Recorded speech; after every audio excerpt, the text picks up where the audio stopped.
What would you do if someone handed you $50,000 in cash and all you have to do is stay quiet? No cameras, no witnesses. No one would ever know.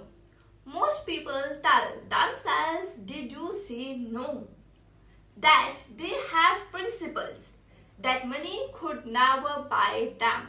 But principles are easy to talk about. They are expensive to actually keep.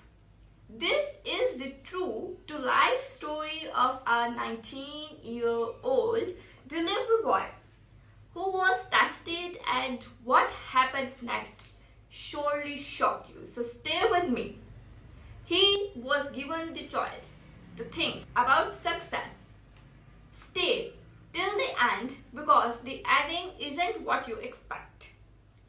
Joe grew up in a two-room house on the edge of the city. His father passed away and his mother worked two jobs, shifts, and cleaning in offices, stitching clothes, this kind of stuff. And they barely have the food to eat. By 16, Joe had already dropped the idea of college. Not because he wasn't smart. He was one of the sharpest kids in his neighborhood. But smart doesn't pay rent.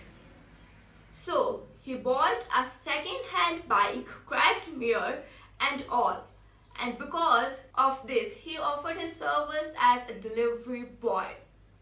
Pain, heat, doesn't matter. The packages had to move. He wasn't bitter about it. That's the part people miss. Joe didn't see himself as a victim of circumstances. He saw himself as a man building something. One delivery at a night. He used to tell his mother, "One day this bike is going to be a story I fell, not a lie." He just didn't know how soon that story would begin.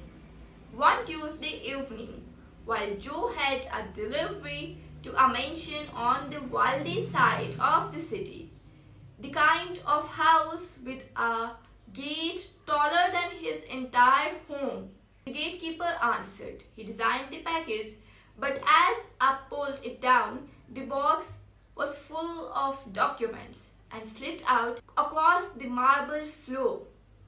Joe bent down to help pick up these documents, and that's when he saw it fabricated financial statements. A plan laid out in black and white to sink a rival company, though a lawsuit. But on lies, he wasn't supposed to see any of it. And the businessman knew it. For a second, nobody spoke. Then the businessman's expressions shifted from panic to calculation to something colder. A businessman didn't panic for long. He solves problems.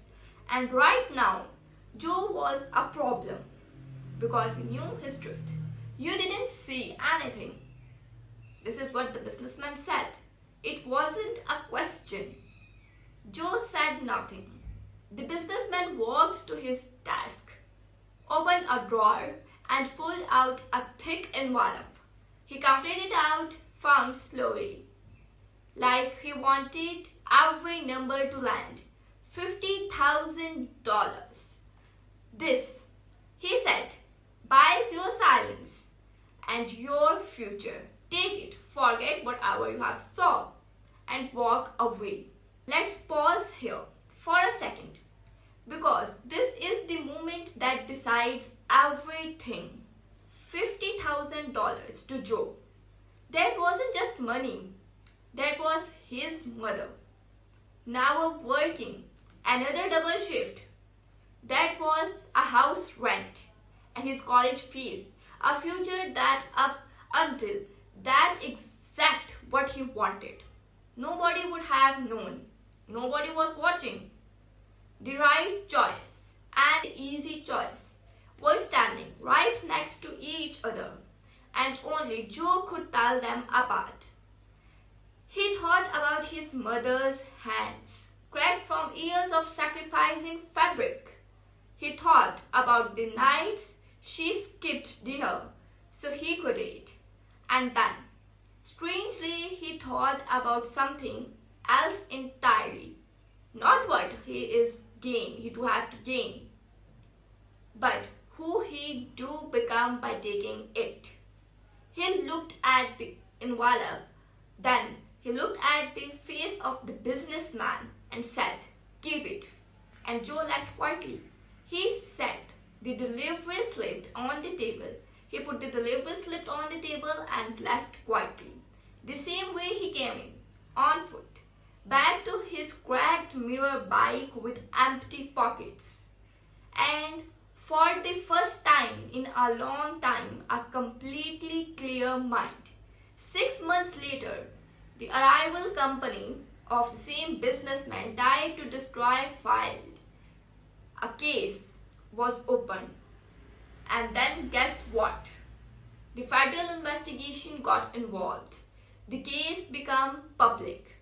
Reporters started digging for witnesses, and the only witness was Joe, a delivery rider who had seen the documents the night they were altered and who had refused to bribe and left quietly. Joe testified calmly, clearly.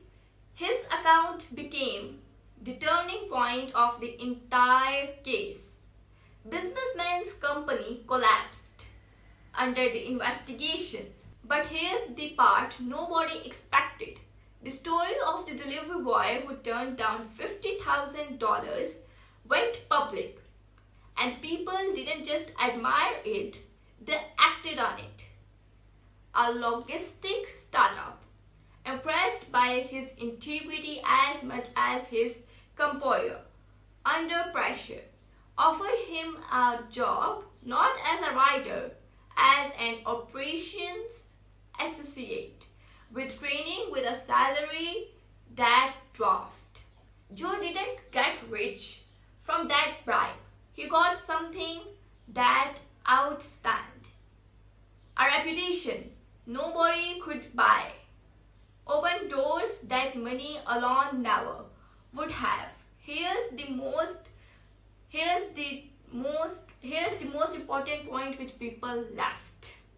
Money can't buy anything. Money can buy your silence, but can't buy your character. Joe walked out of that mansion with nothing. For months, nothing changed. He kept riding that same bike, delivering the same packages, wondering if he had made fool's choice. But character doesn't work on your timeline. It works in the background, quietly, building the version of you that the world actually can't ignore. So the next time you are standing in that moment where the easy choice and the right choice are pulling you in different directions, remember one thing, Joe. Remember that money can buy silence, but it can never buy the person you become by refusing to sell it. Thanks for watching.